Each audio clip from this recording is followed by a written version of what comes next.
Time management کے حوالے سے امتیاز افا میں چاہوں گی کہ آپ بھی کچھ اس کو ایلیبریٹ کر دیجئے، فرمائیے اس حوالے سے کچھ.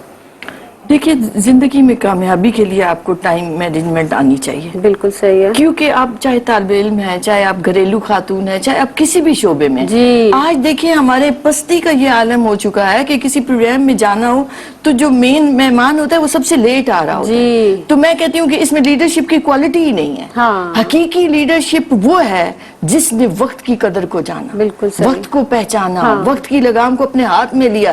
یہ لمحے موجود ہے جو آپ کے ہاتھوں میں ہے، ماضی گزر چکا ہے، مستقبل کا آپ کو پتہ نہیں ہے. اور صوفیاء میں اور علماء میں وقت کی اہمیت پر اتنے زیادہ اہمیت پر زور دیا جاتا ہے کہ جس نے اس لمحے موجود کی طاقت کو پکڑ لیا، آپ دیکھیں تو وہی کامیاب ہے. کیونکہ اللہ نے وقت کی قسم بھی کھائی، جی والعصر، وقت کی، زمانے کی قسم. یہ زمانہ جو گزر رہا ہے، اور نبی کریم علیہ السلام کو فرمان مبارک زمانے کو برا مت کہو. جی اور پھر فرمایا ان الانسان لفی خسر. وقت کی قدر نہیں کرتا، اپنے اس دور کی قدر نہیں کرتا، یہ تمہارے ہاتھ پھر نہیں آئے گا، یہ گزر جائے گا. آپ دیکھیں بچپن نے گزرنا ہے، ہر لمحہ مر رہا ہے، اور اس لمحے کو جو جا رہا ہے اسے اپنے ہاتھوں میں پکڑو کہ اس میں جو بہترین تمہاری ذمہ داری ہے، بہترین اس کا تقاضا ہے، وہ پورا کرو. تو گویا تم نے اس کی طاقت اور اس کی قوت کو لے لیا.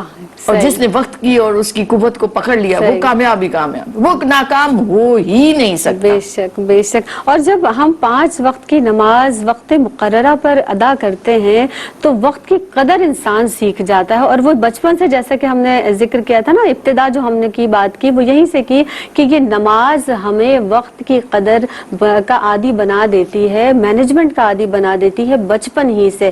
کیونکہ سب سے زیادہ آپ دیکھیے کہ جب انسان کی ایک عمر پختہ ہو جاتی ہے اور وہ اس دنیا سے اب اس کو لگتا ہے کہ شاید میرے رخصت ہونے کا وقت ہے، تو وہ کیا یاد کرتا ہے؟ وہ یہی تو یاد کرتا ہے کہ میں نے کاش یہ کام کر لیا ہوتا اپنی زندگی میں. پھر وہ وقت کیونکہ ہاتھ نہیں آتا، وہ گزرا ہوا وقت جو اس کے ہاتھ سے نکل جاتا ہے، اور پھر وہ اس کے اوپر اپنے آپ کو ملامت کرتا ہے، اداس ہوتا ہے، رنجیدہ ہوتا ہے. لیکن کیا ہوتا ہے کہ وہ وقت اس کے ہاتھوں سے نکل چکا ہوتا ہے.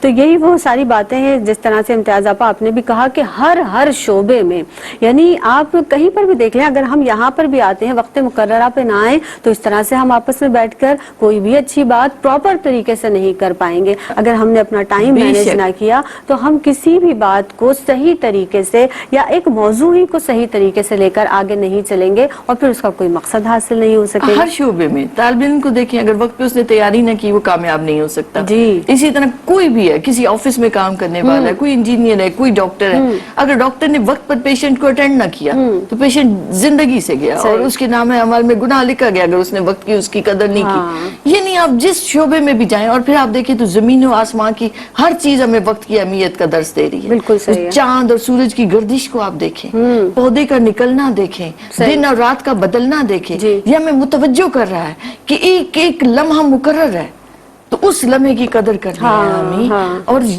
عقل مند اور دانا وہی ہے جس نے وقت کی قدر کو پہچانا.